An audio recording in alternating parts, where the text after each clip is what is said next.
Okay, it seems like we're already live, and welcome everyone to this SAP Community Call. Very happy to have two specialists here today.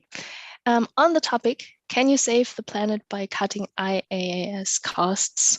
And these two SAP experts are very convinced, yes, you can. My name is Menina Chow. I'm your host for today's session. I'm part of the SAP community team. And with me is on the one side, Dominik Hallmann. He's Senior Quality Specialist at SAP CLM Services. And we also have Robin Dunst with me, Senior Project Consultant, SAP CLM Landscape Orchestration, both working at SAP. And I think also as excited as I am to be here speaking to you. Now, if you have any questions, remember, we always have time for questions at the end. Feel free to use the live chat. Let us know how you like it. Any thoughts you have. Very appreciate your interaction here with us. And with that, I'm happy to hand over to Robin. Yeah, thank you, Menina. Thanks for the warm welcome. And also from my side, welcome everybody. And thanks a ton for joining today's community call with the title, Can You Save the Planet by Cutting Infrastructure as a Service Costs? Available on YouTube. I guess it's obvious that we are on a YouTube live stream, which will be available afterwards on YouTube as far as I know. So if you do not want to be part of it, feel free to jump out. Before we start, a couple of words to myself. As said, my name is Robin Dunst. I'm a Senior Project Consultant at SAP Cloud Lifecycle Management in the department Landscape Orchestration. Before that, I worked in a consulting company for a couple of years, gained experience in multiple international IT projects, and I'm here today with my partner in crime, Dominik. And with this, over to you, Dominik, for a short introduction. Thank you very much, Robin. My name is Dominik Hallmann. I'm a senior quality specialist. I mostly do DevOps work, and I've been with SAP for 3.5 years. And today we both have the privilege to present to you our product and what we can do with it. I'll hand back over to Robin for an introduction on the theory, what we do, and afterwards I'll give you a live demo in our system. Perfect, thank you. So before we dive into our today's topic, I would like to make you aware of the disclaimer, and please spend some time to go through it.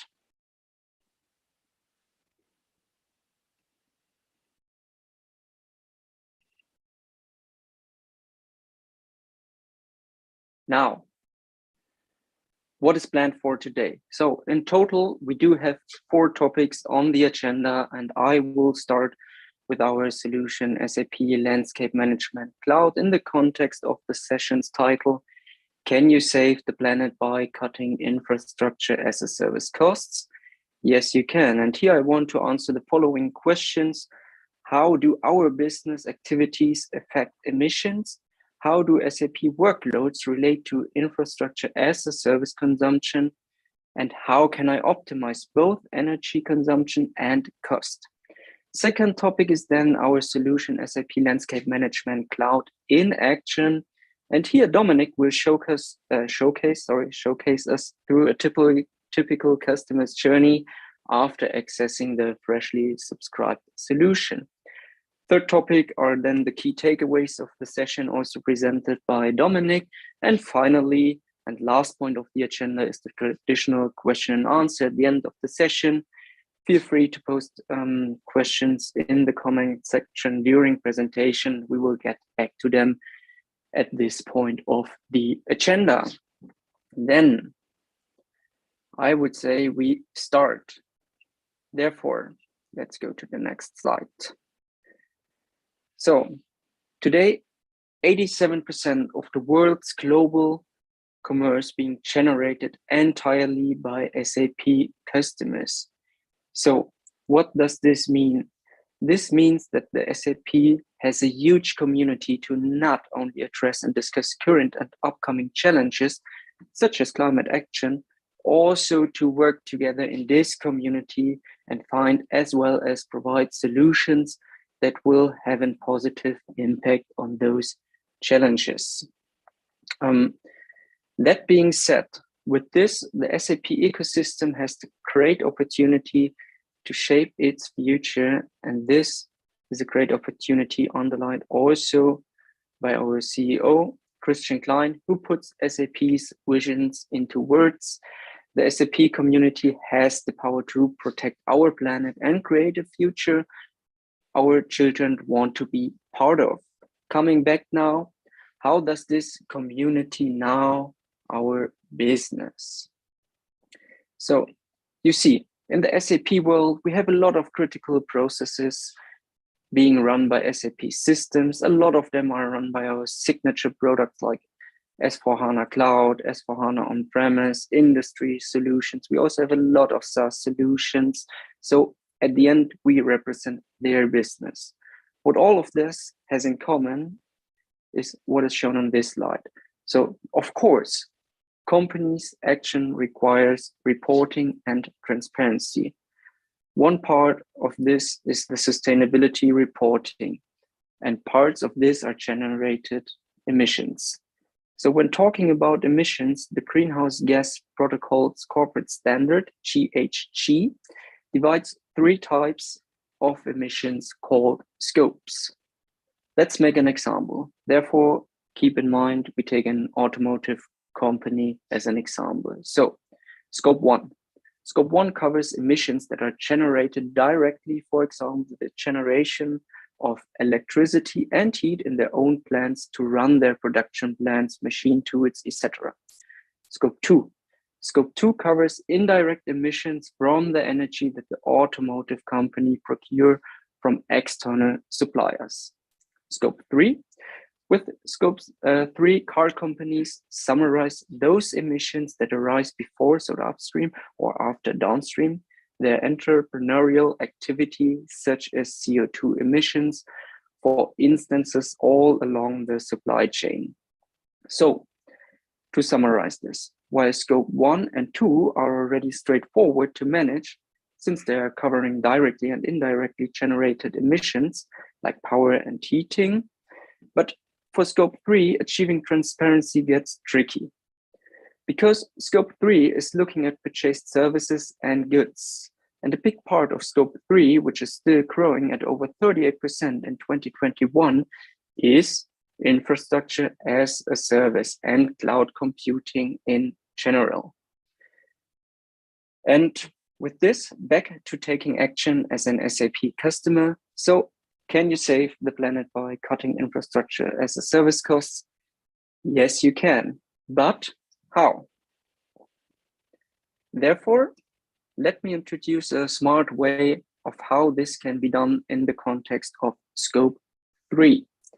So, on the slide, you can see now a customer example who has moved their entire SAP environment on top of a hyperscaler like Microsoft Azure, AWS, or GCP. And with the move to infrastructure as a service, the expectation is to save a lot of costs and energy, because buying new infrastructure on a regular basis increases the spending into own data centers a lot. But what happened then is you will realize that the simple movement like lift and shift of the infrastructure to the cloud does not bring savings when operating this the exact way as before. And in this example, we do have a 5.5 million annual rate where all the systems are up running 24/7, 365. Based on this, the next logical step is grouping the systems to certain availability requirements, meaning the productive systems need to be up running 24/7 in this case. But why does a project system or a development system need to run 24/7 when it's only used during business hours?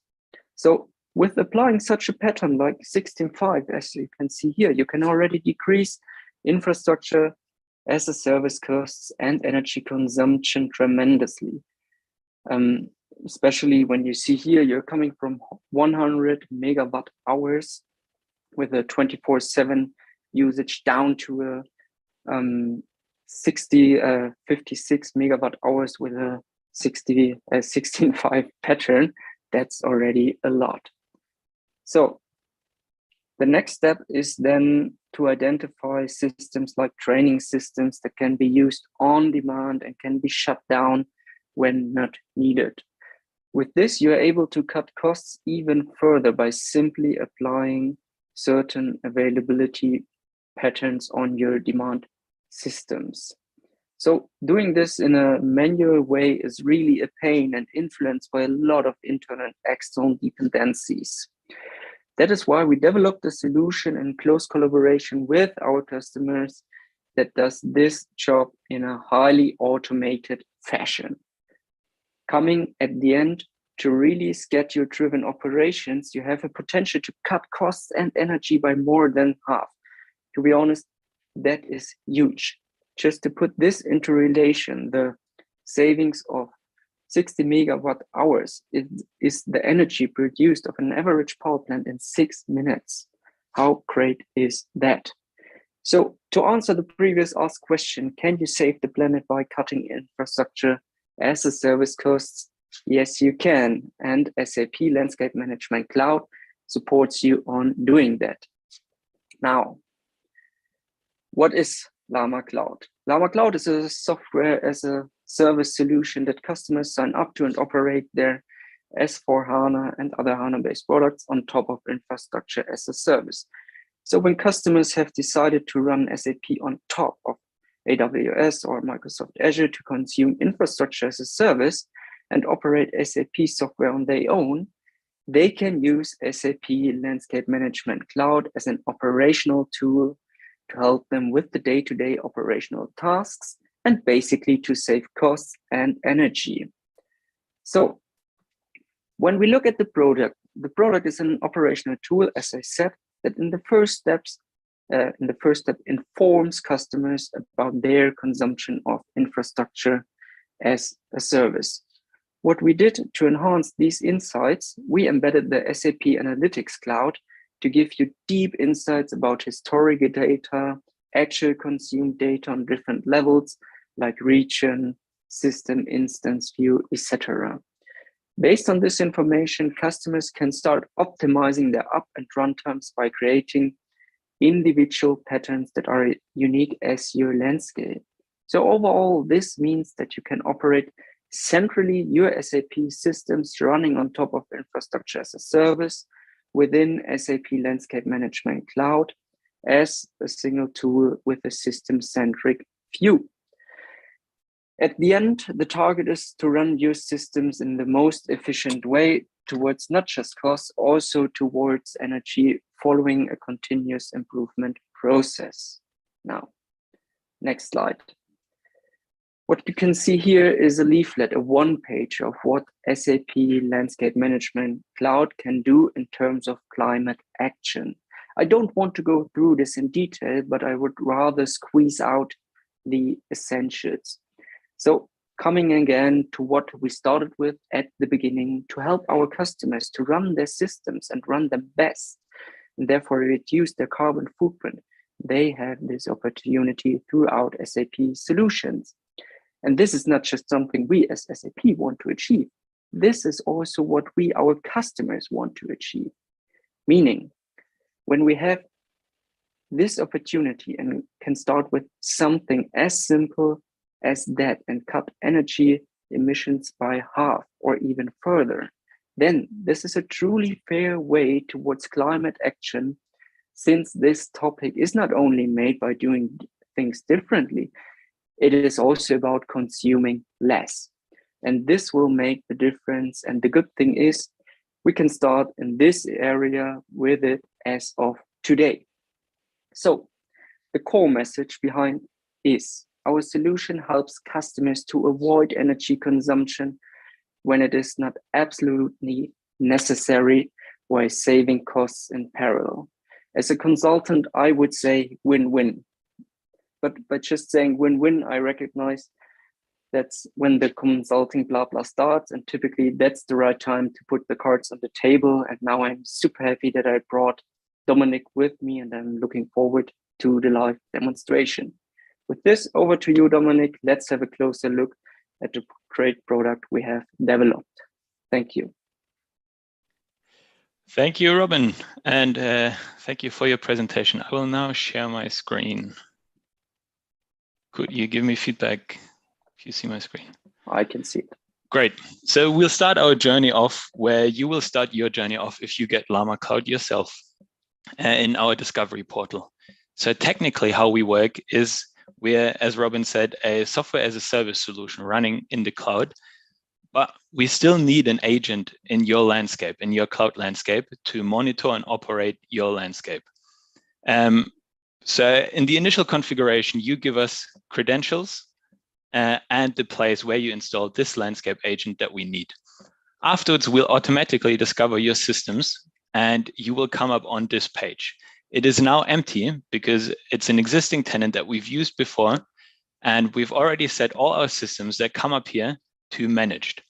So initially, you'll have your systems discovered here.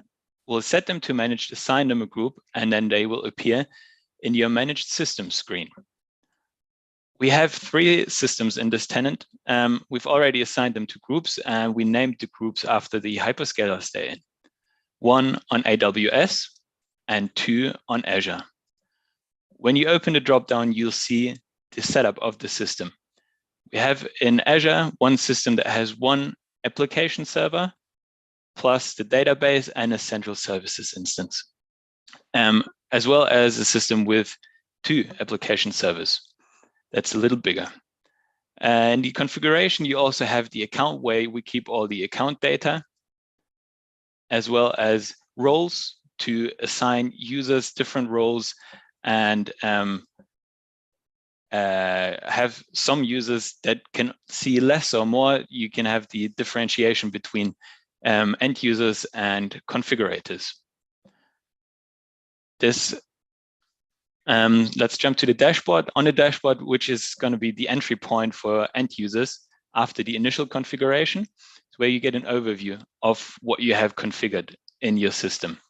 You see the active cloud providers, as well as the systems, or rather the groups and the systems which are in the groups, and an overview of your entities. Right now, this seems pretty empty. We're not saving anything because the systems are running 24/7. We don't have any patterns applied. We want to change that. That's what we're all about, what Robin just explained. So let's go to the patterns. We call it the Automation Studio.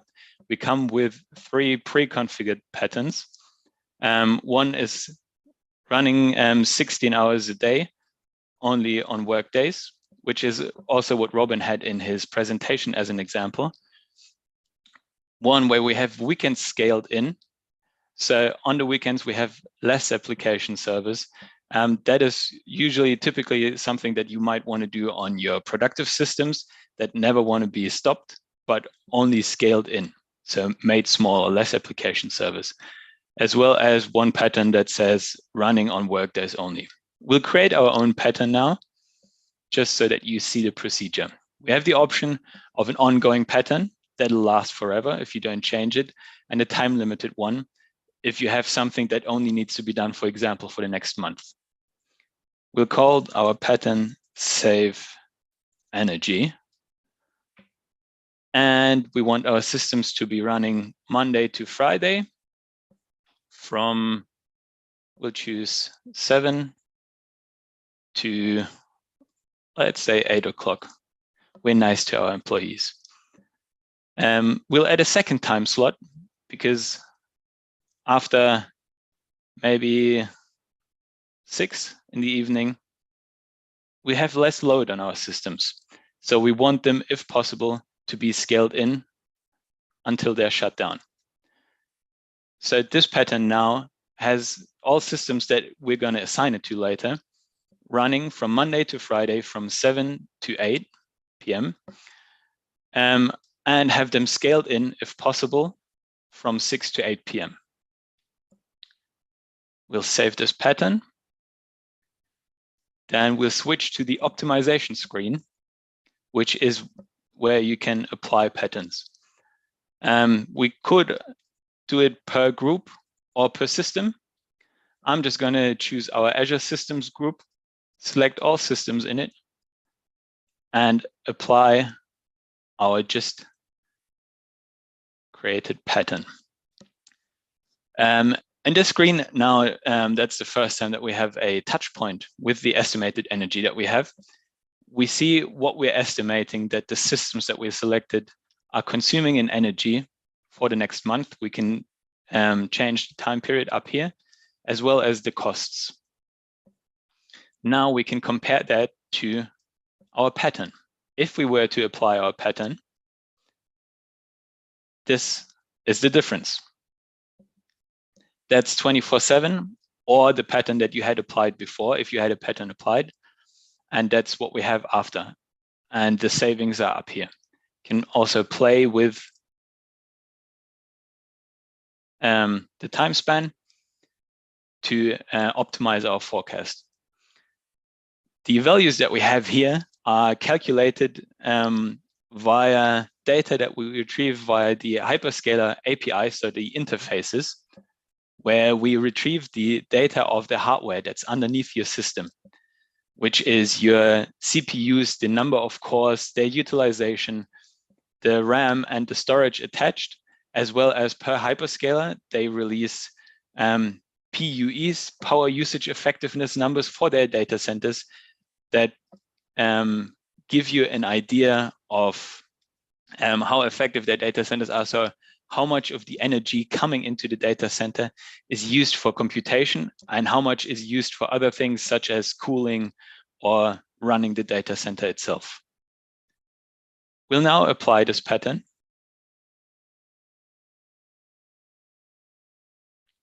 And we can already see here the estimated costs went down. Now let's go back to the dashboard to see if we've changed something. And we see the dashboard has changed. We now have one tile here that tells you the estimated savings that you'll have over the next month with the applied patterns. And to give you an idea of what that means, we've put another tile here that tells you how far you would get on a trip around the world if you were to keep the pattern for a year. Also, now you can see the applied pattern here on the right-hand side. This is all based still on the same forecast data, and it's also based on the average of your load on the hardware underneath of the past week. Now, obviously, you would also want not only a forecast, but also historical data. So as Robin said, we have an integration with the SAP Analytics Cloud, SAC. So we have a integrated SAC tenant here.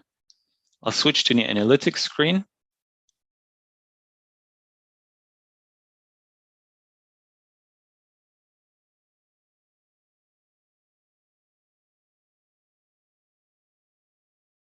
Since this is a different application and we have an interface to them, this takes a second or two, but it's now loading.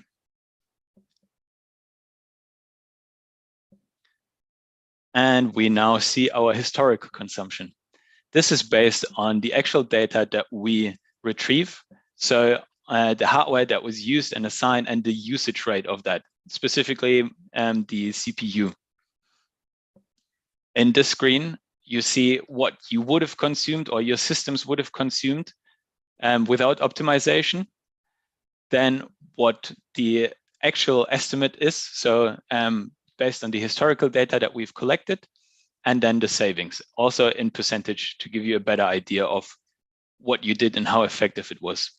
You can change the filters up here. For example, we can switch to the current month, and you'll see an overview for the full current month on a daily basis. We can already see here, for example, that on weekends, the consumption is lower, or the mostly we've stopped the systems so that we saved more. Yeah, and then on the bottom, you have a more detailed view as well, where you can again choose different filters and, for example, check out your consumption per region, what we had before, or now per system, all based on the historical collected data. That's from me in the in-app. I'm going to switch to the key takeaways. Key takeaways should be well, number one, first step, always make your energy consumption visible, also your costs. And we can help you do that for your SAP systems on infrastructure as a service. Then number two, of course, try it yourself, get your hands on the trial. We'll post a link in the chat for you to try it out yourself with simulated systems. And of course, after you successfully tested our software and hopefully liked it, go to the store and buy it. We're available there. And last but not least, stay in touch with us. We have a roadmap. We'll also post that in the chat for you to keep up with what's on the roadmap, what's to come in the future. Thank you very much. I think we'll open it up for questions now for Q&A, if there are any questions in the chat.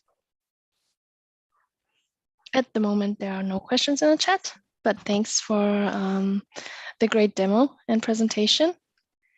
We will post the links in the chat as soon as we can get them to the chat, definitely.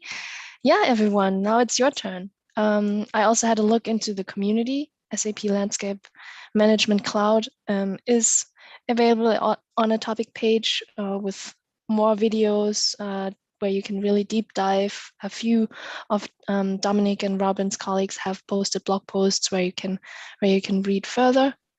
But yeah, let's take the time now for some questions. Robin, Dominic, if there's anything you want to mention that maybe comes up quite often that might be interesting for the audience, please address that. That would be good.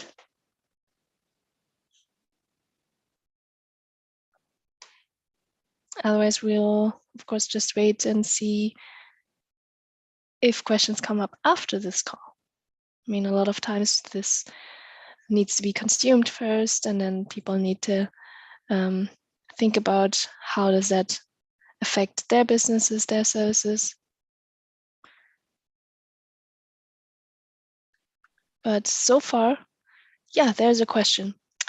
Michael asks, thank you. Where do you get the energy data from? I will take that question, I guess. I can also take back the screen sharing because, again, I would point to our free trial that you can test. And when you do that, you can use the in-app help that gives you more information. So, for example, when you're on the dashboard, you get information to the estimated savings and costs, and also where and how we calculate it. What we do is, like I said, we retrieve data from the hyperscaler API. So we know the CPUs that you're using via the instance sizes. We know the number of CPUs. We know their utilization.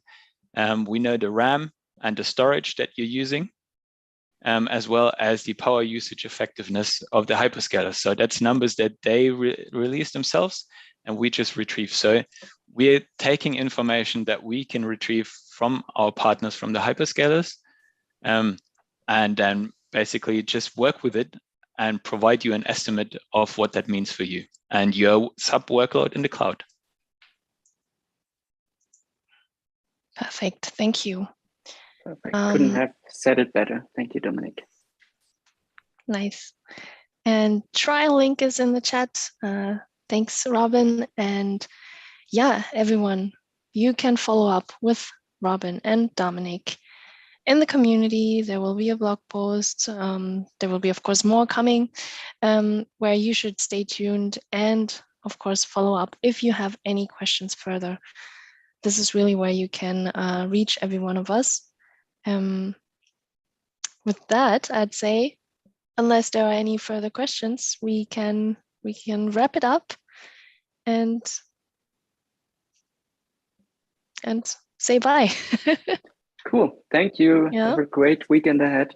Bye. Yeah. Awesome. Thank you, everyone, for joining. Thanks. Bye, Bye-bye. everyone. Oh no, there's a question. Here.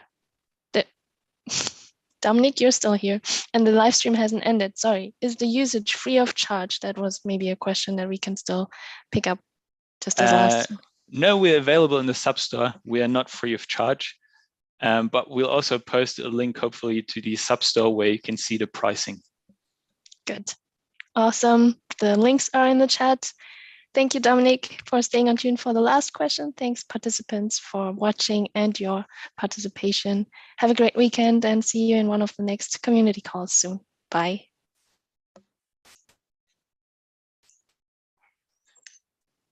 Es sind immer 2 Klicks.